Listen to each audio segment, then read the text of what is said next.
Mensagens que edificam, ministradas pelo pastor Sidney Ferreira.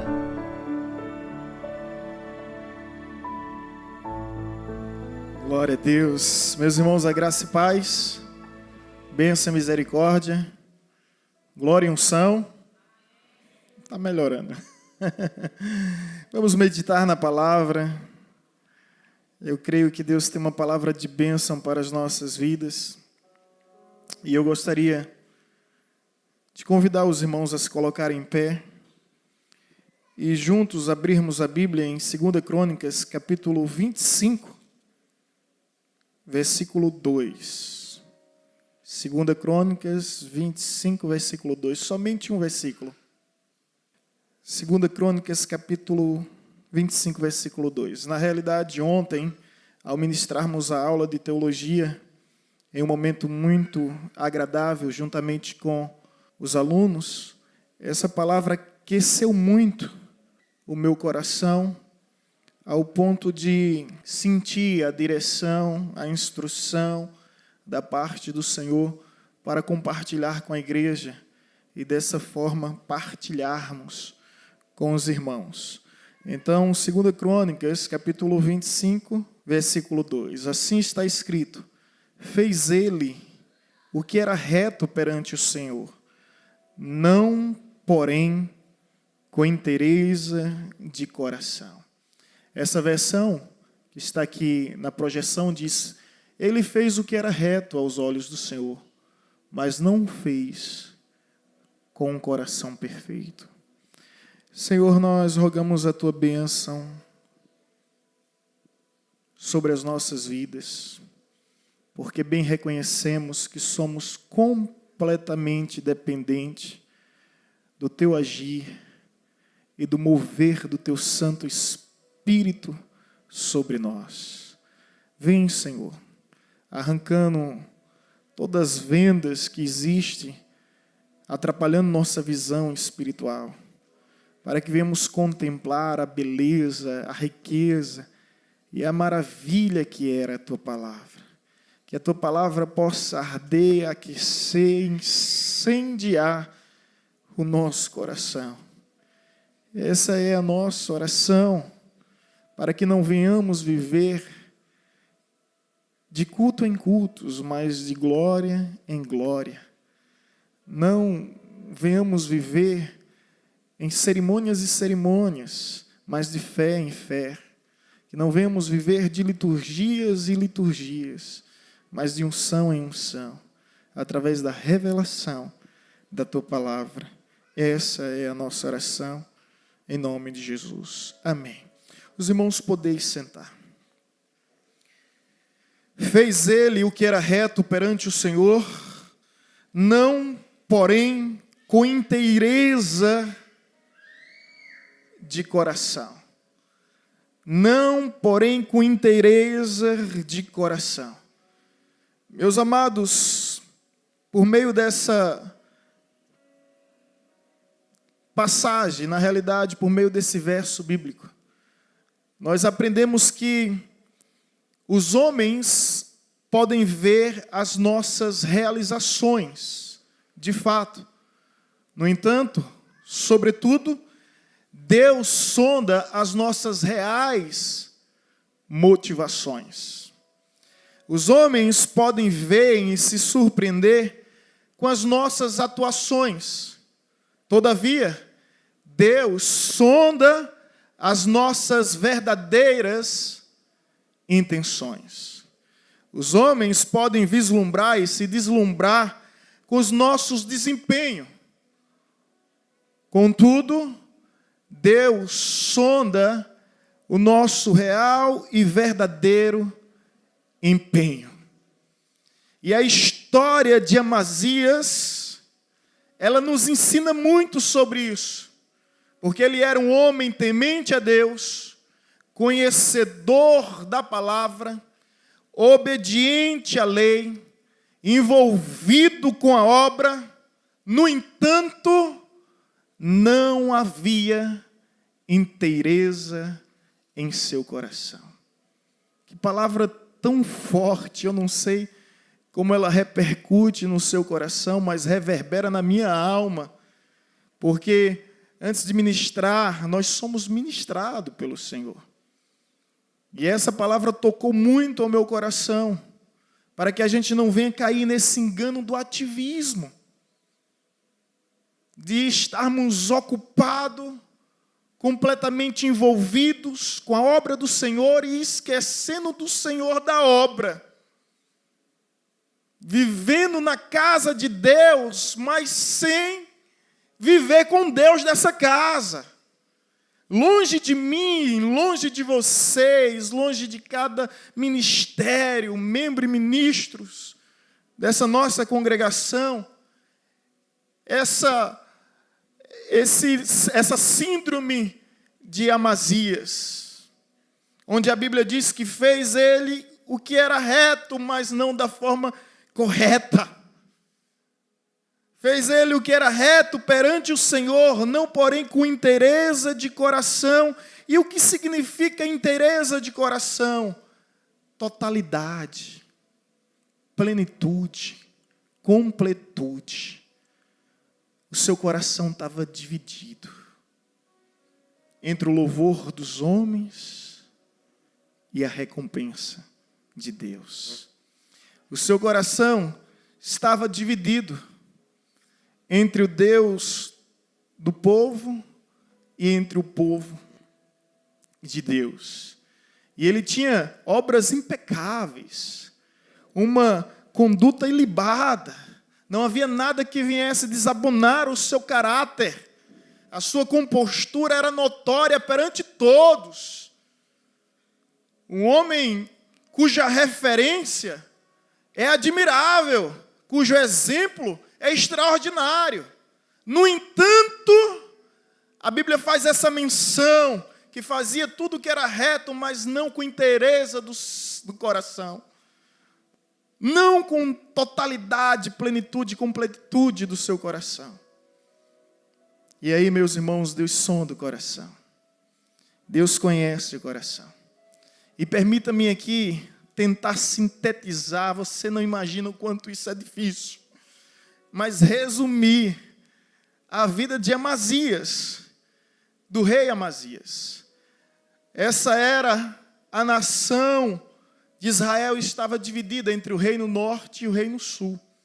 Amazias era o rei do reino sul, Jeoás era o rei do reino norte. O pai de Amazias, chamado Joás, ele morreu por um complô, por uma conspiração que se levantou no arraial do reino de Judá. O seu próprio povo se levantou contra ele, como um golpe de Estado, um golpe militar. Mataram o rei. E Amazias assume o trono nessas circunstâncias. Com 25 anos, reinou durante 29 anos. A sua primeira atitude, a Bíblia nos fala, ao assumir o trono e ter o seu reinado confirmado, foi matar todos os servos que mataram seu pai. No entanto, a Bíblia faz uma menção. Ele não matou os filhos desses servos, porque cumpriu o que está escrito na lei: os filhos não pagarão pelos erros dos pais.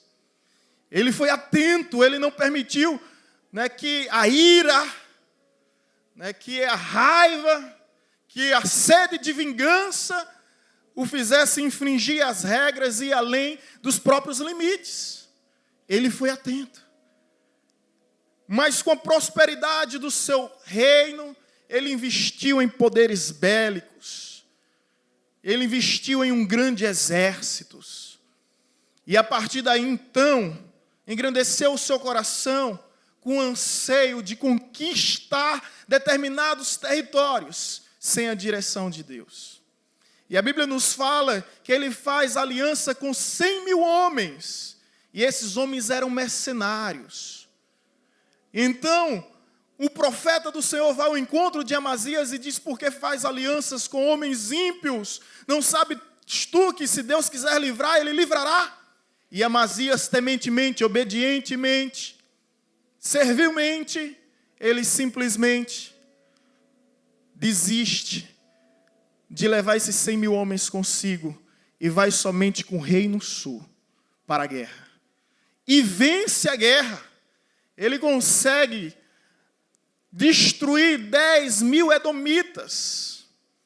Ele vai para Edom, destrói 10 mil somente com o seu povo, sem ter essa aliança. O interessante é que antes de ir à guerra, ele fala com o profeta: mas e os talentos de prata que eu oferecia aos mercenários? Eu perderei esse dinheiro? E o profeta: muito mais tem o Senhor para te dar do que você para perder. E ele decide confiar nessa palavra. Convoca seu exército, vai a Edom e vence, destrói, destrona.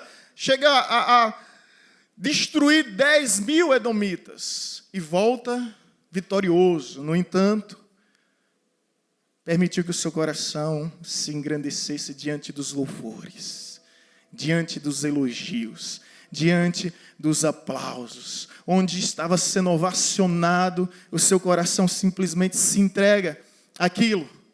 E a Bíblia nos diz que diante dos espólios dos edomitas, diante dos despojos de guerra, ele traz consigo para a terra de Israel ídolos, esculturas, imagens de divindades. E mais do que isso, ele começa a cultuar e venerar essas imagens. Deus levanta o profeta novamente, que vai ao encontro de Amazias. Mas ao chegar ao encontro de Amazias, Amazias diz: quem te constituiu como conselheiro do rei? Cala-te, senão morrerás. Ele deixou de ouvir a voz do Senhor.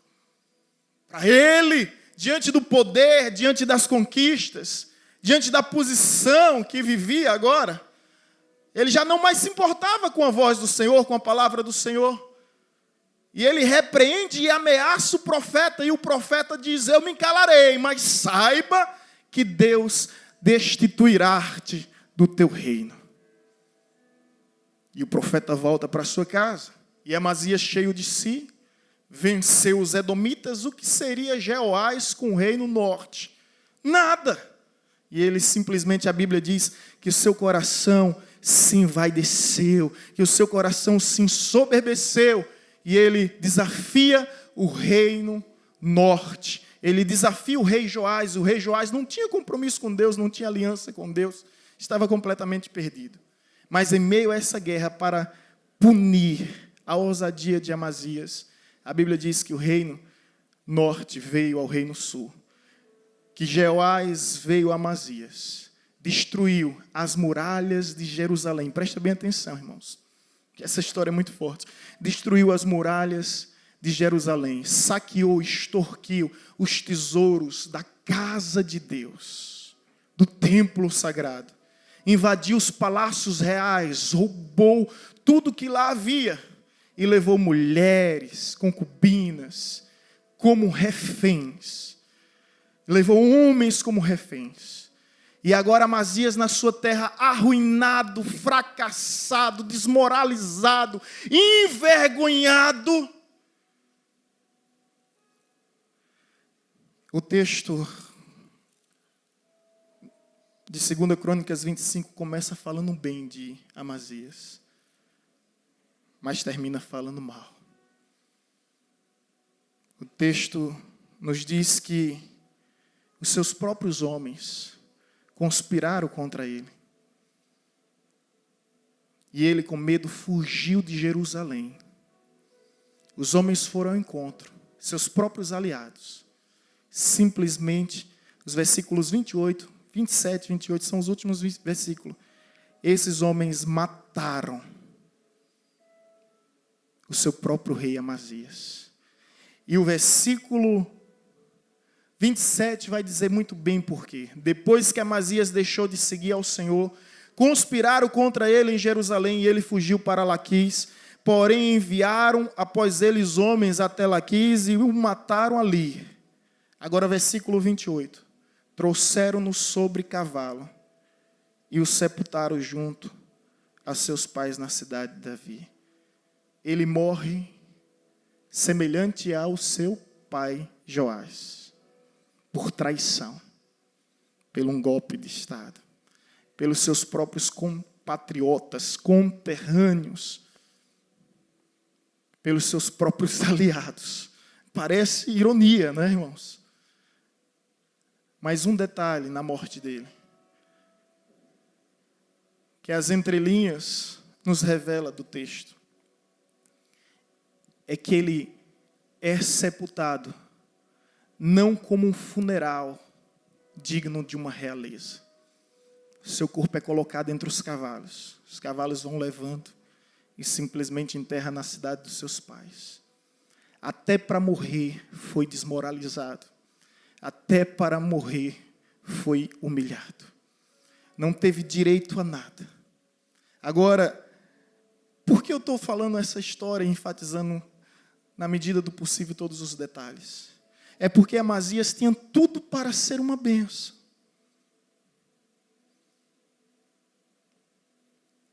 Tinha tudo para ser uma maravilha. Mas terminou uma maldição e uma desgraça. E nós aqui, agora contextualizando para a nossa realidade, o que podemos aprender sobre essa história, para não cometermos o mesmo erro. O que é essa história, o que Amazias tem a ver comigo, o que é que eu tenho a ver com Amazias? É porque nós podemos, da mesma forma, cometer esse erro. Fazer tudo o que é reto perante o Senhor.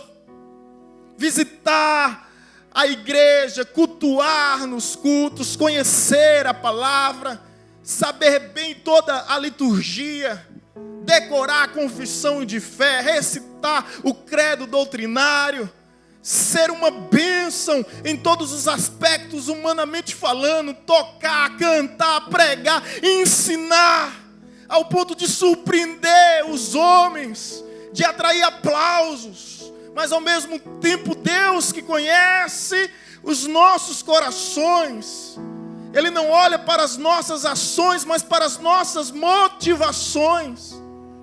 Ele não olha simplesmente para os nossos empreendimentos, mas para os nossos intentos, para as nossas intenções. Qual é o seu objetivo? Por isso eu me faço sempre duas perguntas.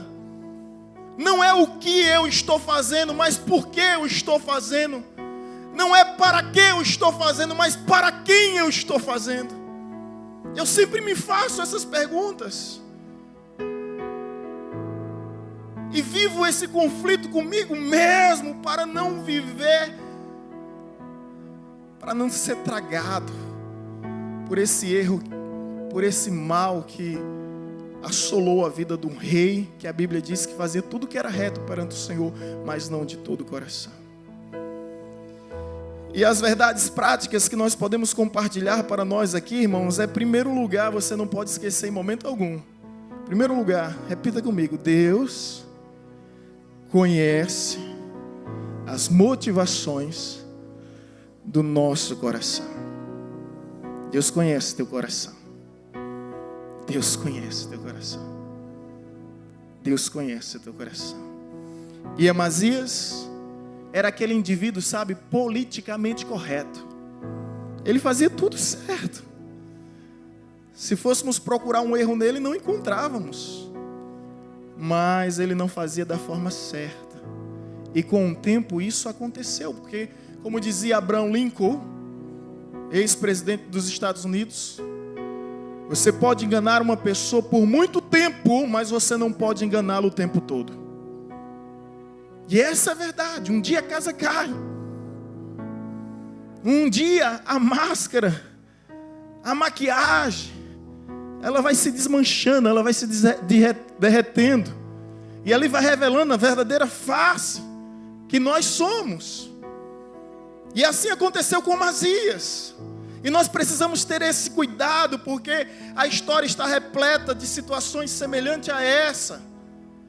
De pessoas que a gente admirava o talento, admirava o dom, admirava a aptidão, admirava, sabe, o envolvimento, mas ao mesmo tempo ficou confirmado na história que não fazia de todo o coração. Deus conhece os nossos corações e permita-me citar alguns textos bíblicos. Jeremias 17:9. Se você quiser me acompanhar, vem, só que eu vou rápido. Jeremias 17:9. Os irmãos estão aqui? Oh, glória. Jeremias 17:9. Enganoso é o coração mais do que todas as coisas, e desesperadamente corrupto, quem o conhecerá? Eu, o Senhor, esquadrinho o coração. Eu provo os pensamentos, e isto para dar a cada um segundo o seu proceder, segundo o fruto das suas ações. Deus conhece o teu coração. Quem o conhecerá? Eu, o Senhor, esquadrinho.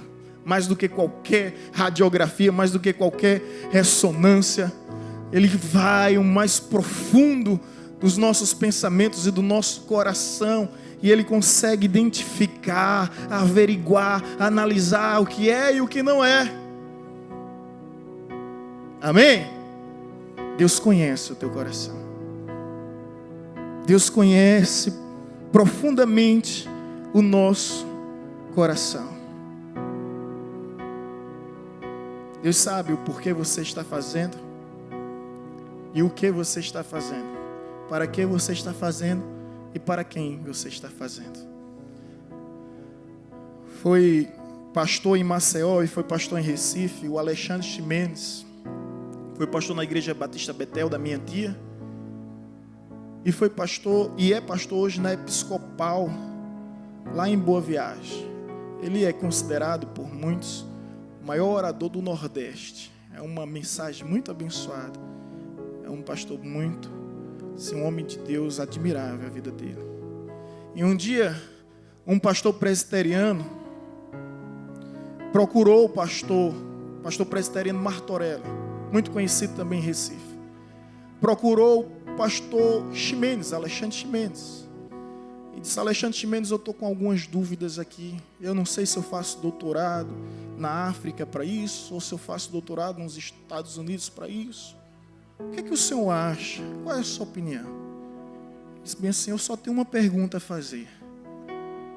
Para quem você está fazendo? Não é para quê. Você consegue entender isso? É para quem? E eu tomo essa palavra para mim, e às vezes diante de um empreendimento, diante de um desafio, eu me pergunto: para quem? Porque se não resultar e não culminar na glória de Deus, porque a glória de Deus é o nosso maior objetivo. Se a minha dança, se a minha arte, se o meu louvor, se o meu canto, se o meu toque, se minhas habilidades, meus talentos, minhas aptidões não culminar na glória de Deus, não haverá sentido algum. Estarei animando o auditório, e nós não fomos chamados para entretenimentos. Podemos ouvir os aplausos, estar diante dos holofotes, ser ovacionados pelas multidões, mas ao mesmo tempo reprovado por Deus. E sabe de uma coisa, irmãos? Eu não quero isso para mim. Eu não quero isso para mim. Deus conhece o nosso coração, e como já foi lido aqui no Salmo 139, versículo 23, versículo 24, é a oração final de Davi. Senhor, tu me sondas e me conheces. É assim que ele começa dizendo, e no final ele termina: sonda-me, ó Deus, e vê se há em mim algum caminho mau, e guia-me pelo caminho eterno. Que tal hoje, agora, chamarmos Deus de boa para termos uma prosa, confabularmos sobre situações que ninguém sabe, que ninguém conhece, que os nossos terapeutas, que os analistas, psiquiatras, psicanalistas jamais conseguirão extrair, nem mesmo através do ato falho que às vezes cometemos. Mas que tal chamar Deus de boa? Senta aqui, Senhor, e revelar, sabe, as nossas intenções, as nossas ações, os nossos anseios. se despir, se rasgar diante do Senhor. É um grande desafio, não é, irmãos? Mas Davi fez isso. E a vida de Davi é extraordinária, não é, irmãos? Por isso que é um homem segundo o coração de Deus. Lá no versículo 22 e 23, na realidade, versículo 23, sonda-me, ó Deus, e conhece o meu coração, prova-me e conhece os meus pensamentos. Versículo 24, vê se há em mim algum caminho mau e guia-me pelo caminho eterno. Você já fez essa oração? Davi é um homem segundo o coração de Deus, porque ele tem atitudes que ninguém tem. Quando o rei Saul foi reprovado pelo profeta Samuel, o rei Saul imediatamente disse: epa, peraí, me honre perante esses homens. Não me humilhe perante eles, não. Me honre perante os homens. Rasgou as vestes do rei Samuel. Perdão, do profeta Samuel. O profeta Samuel disse para ele: assim como você rasgou minhas vestes, o Senhor rasgou de ti o reino. Não mais te pertence. Agora, quando o profeta Natã vai até Davi e diz: olha, você é o tal homem, pecou contra o Senhor. Sabe o que é que ele diz? Pequei contra os céus e pequei contra a terra. Não sou digno mais de assentar no trono. E na oração de confissão, que é um dos salmos mais belos, Salmo 51, ele diz: Senhor, não retires de mim o teu espírito e não me repulses da tua presença. Qualquer um no seu lugar sabe o que diria? Senhor, não tire de mim o trono, não tire de mim o palácio, não tire de mim a coroa, não tire de mim o manto real, não tire de mim o cetro da realeza, não tire de mim o anel, não tire de mim, sabe, todos esses benefícios, esses prestígios. Não tire de mim o teu espírito. Porque ele sabia que tudo que ele tinha conquistado durante toda a sua vida, todos os êxitos, todas as vitórias, era devido à presença do Senhor em sua vida. Ele é um cara que se entrega de coração. Tem os seus erros, mas se entrega de coração. Por isso que é um homem segundo o coração de Deus. Então, irmãos, primeira verdade que Amazias nos ensina sobre essa temática e interesse de coração é que Deus conhece o teu coração. Deus conhece o teu coração. Chacoalha a pessoa que está ao teu lado, deixa ela dormir não. Deus conhece o teu coração. Aleluia. Quem pode dizer que bom? Quem pode dizer misericórdia? Graças a Deus os irmãos estão preparados. Diga, eu não tenho nada a esconder, então Deus pode conhecer. Segunda verdade, Deus não somente conhece, presta atenção, é forte isso aqui, então vamos repetir junto. Deus revela as intenções do nosso coração. Está preparado, irmão? Deus não somente conhece o teu coração, como Ele revela o teu coração. Deus pode revelar o coração do pastor para a ovelha, da ovelha para o pastor. Deus pode revelar o coração do marido para a esposa, da esposa para o marido, dos pais para os filhos, dos filhos para os pais, do funcionário para o patrão, do patrão para o funcionário. Deus revela. Deus revela. E sabe por que eu digo isso? Porque existia uma classe de homens na Bíblia que era muito admirada por todos os povos, muito respeitada. No entanto, Deus repreende severamente. Você pode conferir comigo em Mateus capítulo 6. Mateus capítulo 6. Todo mundo elogiava eles. Ninguém outrora havia criticado. Ninguém havia criticado. Mateus capítulo 6. Eu preciso ler esse texto, tá? Seja paciente aí comigo. Os irmãos encontraram? Digo amém. Mateus 6, versículo 1 ao 8 diz: guardai-vos de exercer a vossa justiça diante dos homens, com o fim de serdes visto por eles. De outra sorte não tereis galardão junto de vosso Pai Celeste. Quando, pois, derem esmola, não toques trombeta diante de ti, como fazem os hipócritas nas sinagogas, nas ruas, para serem glorificados pelos homens. Em verdade, vos digo que eles já receberam a recompensa. Tu, porém, ao dares esmola, ignore a tua mão esquerda o que faz a tua mão direita, para que a tua esmola fique em secreto, e teu Pai, que a vê em secreto, te recompensará. E quando orardes, não sereis como os hipócritas, porque gostam de orar em pé nas sinagogas e nos cantos das praças, para serem vistos dos homens. Em verdade vos digo que eles já receberam a recompensa. Tu, porém, quando orares, entra no teu quarto, e fechada a porta orarás ao teu pai, que está em secreto, e teu pai que vem em secreto te recompensará. Orando, não useis de vãs repetições como os gentios, porque presumem que pelo muito falar serão ouvidos. Não vos assemelhei, pois, a eles, porque Deus, vosso Pai, sabe que tem necessidade antes que lhe peçais.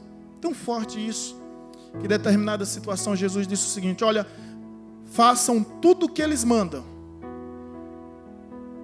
mas não seja semelhante a eles.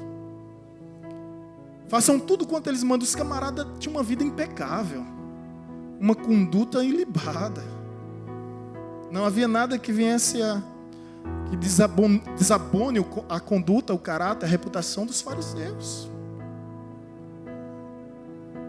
Mas Jesus chama ele, sabe de quê?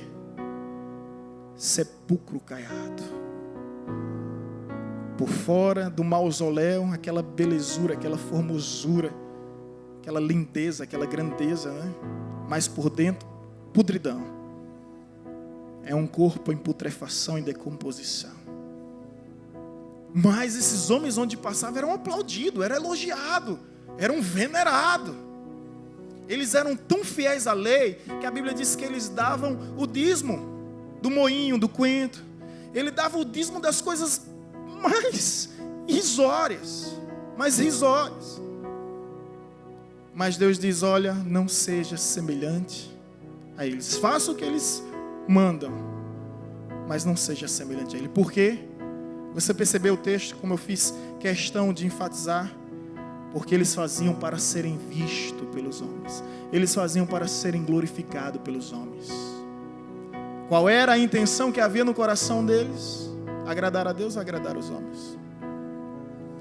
Por isso eu te digo, irmãos, olha bem para mim nessa hora. Deus não somente conhece o teu coração, como Ele revela o teu coração. Isso é forte, né, irmãos? Porque os fariseus, não havia crítica aos fariseus. Não havia objeções, oposições. E Jesus olha para aqueles que estão no expoente da sociedade, do poder religioso, sendo as maiores referências do seu tempo. Jesus olha, está vendo ali? É tudo sepulcro caiado. Já parou para pensar nisso? É tudo sepulcro caiado. E Deus expõe uma realidade para aqueles que não conheciam, para aqueles que não sabiam. Assim como Ele revelou Amazias. Amazias também tinha suas admirações, mas Deus revela o seu coração. Então, meu irmão, saiba disso, Deus não só conhece o teu coração, Deus também revela. Esteja atento a isso, porque um dia, aquilo que você é, será manifesto. Não há oculto que não seja revelado. Não há nada encoberto que não seja descoberto. Terceira verdade que nós aprendemos com o rei Amazias. Repete comigo. Deus recompensa segundo o objetivo do nosso coração. Deus não somente conhece, como também revela. E agora, terceiro lugar, esse mesmo Deus, Ele recompensa segundo os objetivos do nosso coração. Sabia disso? Para que não haja dúvida, vamos abrir a Bíblia em 1 Coríntios capítulo 4, versículo 5. Se bem que o texto de Jeremias 17, versículo 9 diz: eu sondo os pensamentos, esquadrilho o coração para dar a cada um segundo as suas obras. 1 Coríntios capítulo 4, versículo 5. 1 Coríntios capítulo 4, versículo 5. Assim diz: portanto, nada julgueis antes do tempo, até que venha o Senhor, o qual não somente trará à plena luz as coisas ocultas das trevas, mas também manifestará os desígnios de corações. E então cada um receberá o seu louvor da parte dele.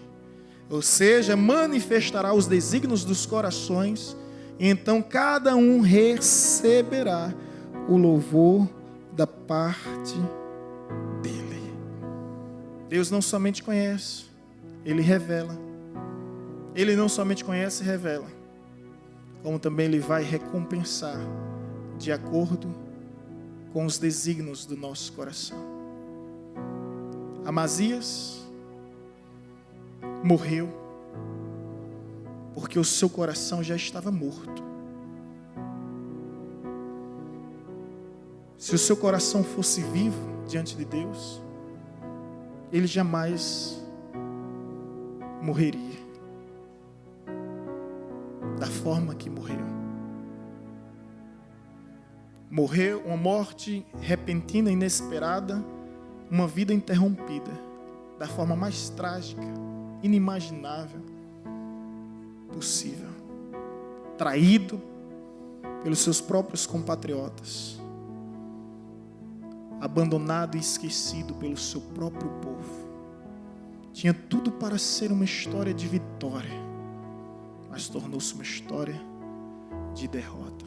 Tinha tudo para ser uma história de sucesso, mas transformou-se em uma história de fracasso. O meu receio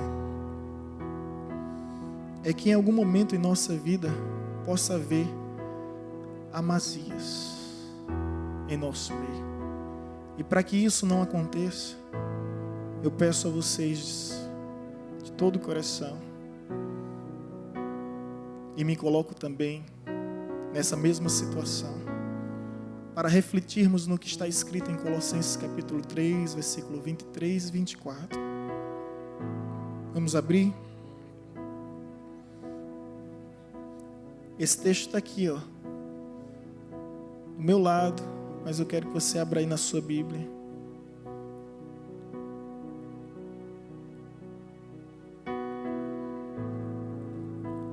Colossenses, capítulo 3. Ouça a voz de Deus, irmãos. Não sei se você consegue, mas que o Senhor te dê sensibilidade para ouvir a voz de Deus através da leitura dessa palavra. Colossenses 3, 23, 24. Nós vamos ler até o versículo 25 também. Amém? Tudo quanto fizerdes, fazei-o de todo o coração, como para o Senhor e não para homens, ciente de que recebereis do Senhor a recompensa da herança. A Cristo o Senhor é que estáis servindo. Pois aquele que faz injustiça receberá em troco a injustiça feita. E nisto não há acepção de pessoas. Você pode ser rei, você pode ser plebeu. Você pode ser grande, você pode ser pequeno, você pode ser doutor, você pode ser leigo, você pode ser culto, você pode ser ignorante, você pode ser livre, você pode ser escravo, você pode ser homem, você pode ser mulher, você pode ser judeu, você pode ser gentio. Não há acepção de pessoas. Reis perderam seus reinados justamente porque não atentaram a essa verdade. Tudo o que fizerdes, fazei de todo o seu coração. Agora eu lhe pergunto, em que ministério você está envolvido? Em que ministério você está participando? Em que ministério você está comprometido? É uma pergunta retórica, não precisa me responder. Mas reflita e pondere um pouco sobre isso. O que é que você tem feito? O que é que você está fazendo? O que é que você pretende fazer? Ei, vai ser de todo o coração? Não? Está em dúvida? Deixa eu te ajudar. Se não for de todo o coração, fica no teu lugar. Fica no teu lugar. Se não for de todo o teu coração, fica no teu lugar. Eu não estou dizendo aqui que você não deve servir ao Senhor. Eu estou dizendo aqui como você deve servir ao Senhor. Se é para servir, é de todo o coração. Você viu Jesus falando nas igrejas da Ásia, na igreja de Éfeso? Conheço as tuas obras e o teu labor. Tenho, porém, contra ti que abandonaste o teu primeiro amor. Volta às primeiras obras. A igreja de Éfeso era uma referência de igreja no ministério de ensino, no ministério de visitação, no ministério de louvor, no ministério de pregação, no ministério de ações sociais. Essa igreja tinha um departamento missionário, departamento de evangelismo. Essa igreja era bem estruturada, o corpo diaconal funcionava perfeitamente, não havia críticas, não havia objeções contra essa igreja. Era uma referência para todas as demais igrejas. Mas Jesus vai ao encontro dessa igreja e diz: conheço as tuas obras, mas tenho porém contra ti, que abandonaste o teu primeiro amor. Você está fazendo por rotina, você está fazendo por tradição, você está fazendo por ativismo, mas não há envolvimento. Presta atenção. Mais importante do que as nossas realizações são os nossos relacionamentos. Lembra da história de Marta e Maria? Marta completamente envolvida com a obra do Senhor, e Maria completamente disposta, decidida a viver com o Senhor de toda a obra. E às vezes, irmãos, é necessário sentar um pouco e dizer: Jesus, senta aqui do meu lado, eu quero te ouvir. Deixar os afazeres cotidianos da nossa rotina e parar para ouvir. Não é parar para falar, não. É parar para ouvir. Assim como fez Maria. Nós somos uma igreja de muitos eventos, de muitos congressos. Nós somos uma igreja de muitos empreendimentos.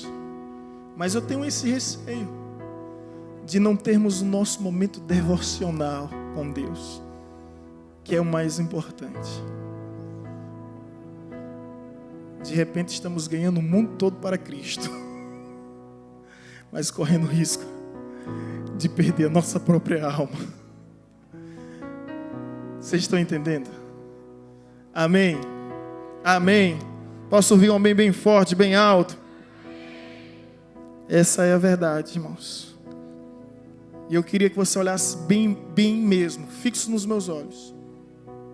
Essa palavra, se falou o teu coração, amém. Mas falou o meu coração. Se você quer receber essa palavra, tudo bem. Mas eu recebo essa palavra para mim. Para mim. Antes de qualquer interpretação, o pastor está falando comigo. Ou Deus está falando comigo através do pastor, né? A gente prega aqui, é um lugar de exposição. E quem está nesse lugar de exposição, né, sofre de alguma forma essas pressões que existem. De que maneira eu me refiro?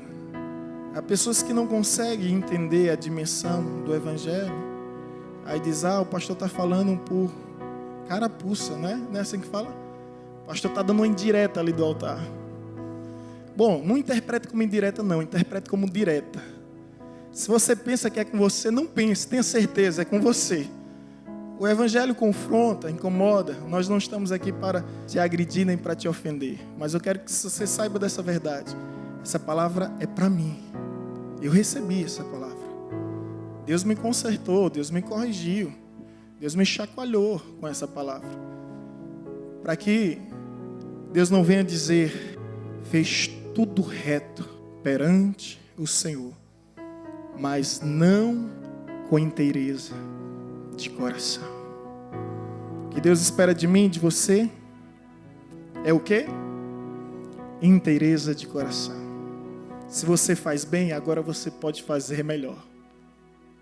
Sem murmurar, sem questionar, sem lamentar, sem resmungar.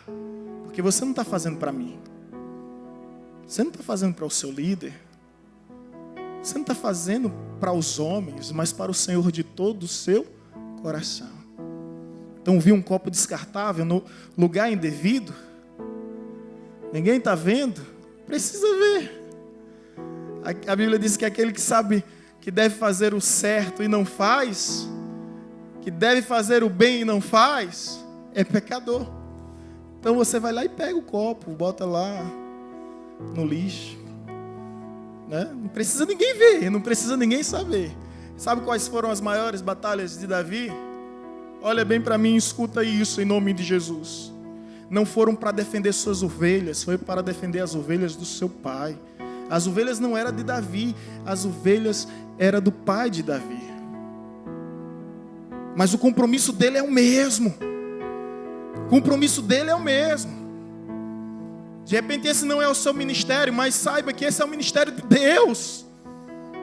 Talvez você não possa fazer tudo, mas tudo que você puder fazer, faça da melhor forma possível. Não temos como fazer tudo que amamos, mas podemos sim amar tudo que nós fazemos. Seria tão bom fazer tudo quanto a gente ama. Eu ia cantar, ia tocar. Eu sempre amei a música, mas a música nunca me amou. Eu até brinco, Deus deu o dom do canto para alguns e me deu também o dom do canto, né? Quando o pessoal está cantando, Deus diz, fica no teu canto. E eu amei. Fazer o quê? A gente não pode fazer tudo quanto ama, mas ame tudo quanto você faz. E assim como Davi, as ovelhas podem não ser sua, o rebanho pode não ser seu, mas se você está nessa função, nessa missão, nessa atribuição, faça o seu melhor. Davi protegia as suas ovelhas das mãos de ursos e de leões, ele arriscava a sua própria vida. Se ele não fosse um pastor de verdade, ele simplesmente fingia que não estava vendo ou fugia daquela enrascada, mas ele se entregava ao ponto que Deus viu, e o que importa é que Deus vê.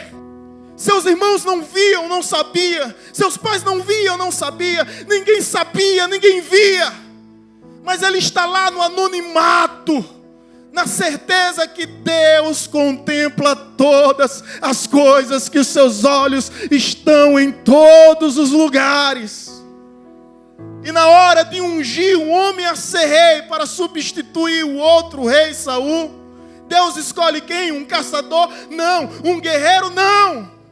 Um súdito do rei? Não. O filho do rei? Não. Deus escolhe o pastorzinho de ovelhas, esquecido pelos seus pais, subestimado pelo profeta. Que é quando o profeta chega na casa de Jessé, chama aí os teus filhos, e vem um, vem dois, vem três, vem quatro. E a cada um que aparecia, a Bíblia diz que o profeta Samuel dizia, certamente é esse, porque esse é forte, certamente é esse, porque esse é grande, certamente é esse. E Deus dizia, Samuel, Samuel, eu não vejo como os homens veem, porque os homens veem a aparência, mas eu sondo os corações. E aí Jessé diz, olha, vamos jantar. Não, não posso jantar enquanto o ungido de Deus não chegar. A festa só começa quando o ungido de Deus chega, meu irmão. Você que é ignorado, desprezado, rejeitado, abandonado, saiba dessa verdade. Não há mais nenhum entre os teus irmãos, teus filhos. Há um que está por lá, mas ele é franzino, raquítico. Mas manda chamá-lo. E lá vem Davi, rejeitado pelos irmãos, esquecido pelo pai, subestimado pelo profeta. Olha para mim agora. Teus irmãos podem errar, teus pais podem errar, até o profeta pode errar, mas Deus não erra. Se Deus escolheu você, é você. Amém? É você. Agora a pergunta é, por que Deus escolheu você? Porque você é bonitinho, cheirosinho, forte, grande? Hã? Por que Deus escolheu você? Samuel, Samuel, o Senhor não vê como os homens veem. Os homens veem a aparência, mas eu, o Senhor, eu sondo os corações. Eu sei que tu me sondas e me conheces. Sabes quando me assento e quando me levanto. De longe penetras o meu andar e o meu deitar, e conhece todos os meus caminhos. Tu me cercas por dentro e por fora. Tal conhecimento é sobremodo elevado, para mim não posso atingir. Para onde irei? Se subo aos céus, lá estás. Se faço a minha cama no mais profundo abismo, lá estás também. Se tomo as asas da alvorada, me detenho aos confins dos mares, ainda lá a tua destra haverá de me guiar. Tal conhecimento é sobremodo elevado. Me sinto alarmado. Para onde irei? Para onde fugirei da tua presença? Se só tu me sondas e me conheces. Antes que haja em mim palavra, tu já conheces. Antes que haja em mim pensamentos, tu já conheces. Tu me sondas. Sonda-nos, Senhor, nessa hora. Sonda as nossas vidas, sonda o nosso coração. Como o farol que brilha à noite, como ponte sobre as águas, como abrigo no deserto, como flecha que acerta o alvo. Eu quero ser usado da maneira que te agrade em qualquer hora e em qualquer lugar. Eis aqui a minha vida, usa-me, Senhor.